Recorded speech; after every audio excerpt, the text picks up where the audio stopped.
भारतीय वायुसेना इस समय एक बड़े बदलाव की तैयारी कर रही है, जो आने वाले सालों में पुराने लड़ाकू विमान जैसे MiG-29 UPG, मिराज 2000 और जगुआर धीरे धीरे रिटायर हो जाएंगे। इनकी जगह लेगा भारत का अपना तेजस MK2, जिसे 4.5 जनरेशन का मल्टी रोल फाइटर जेट कहा जा रहा है। लेकिन इस विमान की पूरी ताकत, इसका पूरा भविष्य एक ही चीज पर टिका है, और वो है इसका इंजन, जनरल इलेक्ट्रिक का F414। तेजस MK2 दरअसल तेजस MK1A का एडवांस वर्जन है। इसमें ज्यादा पेलोड कैपेसिटी होगी, बेहतर एवियोनिक्स और स्वदेशी सिस्टम जैसे उत्तम AESA रडार लगाए जाएंगे। लेकिन सबसे अहम है F414 टर्बोफैन इंजन। ये इंजन आफ्टर बर्नर के साथ 98 किलो न्यूटन तक का थ्रस्ट देता है। तुलना करें तो तेजस MK1A में जो F404 इंजन इस्तेमाल हो रहा है, उसका थ्रस्ट सिर्फ 84 किलो न्यूटन है। अब ये समझना जरूरी है कि तेजस MK2 को सिर्फ इंजन फिट करके नहीं बनाया गया, बल्कि इसकी पूरी बॉडी, डिजाइन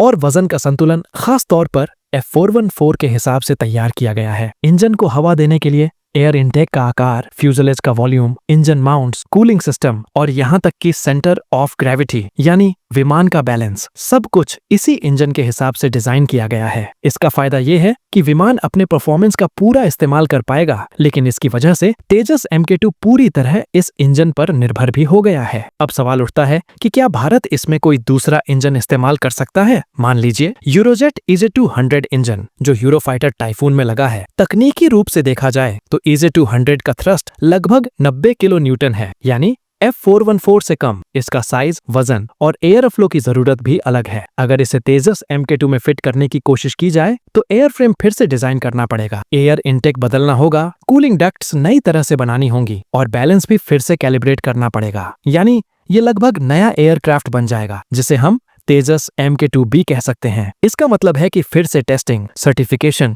और प्रोडक्शन करना पड़ेगा, जिससे पूरा प्रोजेक्ट कम से कम 4-5 साल पीछे चला जाएगा। भारतीय वायुसेना के लिए ये देरी बहुत बड़ी समस्या होगी। अगर तेजस MK2 समय पर नहीं आया, यानी 2031 की जगह 2035 या उसके बाद, तो वायुसेना की ताकत और भी कमजोर हो जाएगी। यही वजह है कि F414 पर टिके रहना ही सही फैसला माना जा रहा है। इस इंजन का ट्रैक रिकॉर्ड बेहतरीन है। इसे अमेरिका के FA-18 सुपर हॉर्नेट और स्वीडन के ग्रिपेन जैसे फाइटर्स में भी इस्तेमाल किया जा रहा है। दुनिया भर में 16 से ज्यादा F414 इंजन ऑपरेशन में हैं, जिससे इसकी विश्वसनीयता साबित होती है। सबसे अहम बात यह है कि 2023 में भारत और अमेरिका के बीच जो समझौता हुआ, उसके तहत HAL भारत में ही F414 इंजन बनाएगी। इसमें 80% तक टेक्नोलॉजी ट्रांसफर का प्रावधान है। लगभग 240 इंजन बनाए जाएंगे, जो तेजस MK2 और M का प्रोजेक्ट दोनों में इस्तेमाल होंगे। इस समझौते की वैल्यू $1 अरब से ज्यादा है। अगर भारत कोई और इंजन चुनता तो सब कुछ लगभग नए तरीके से शुरू करना, इससे खर्च और समय दोनों बढ़ जाते। तेजस MK2 प्रोग्राम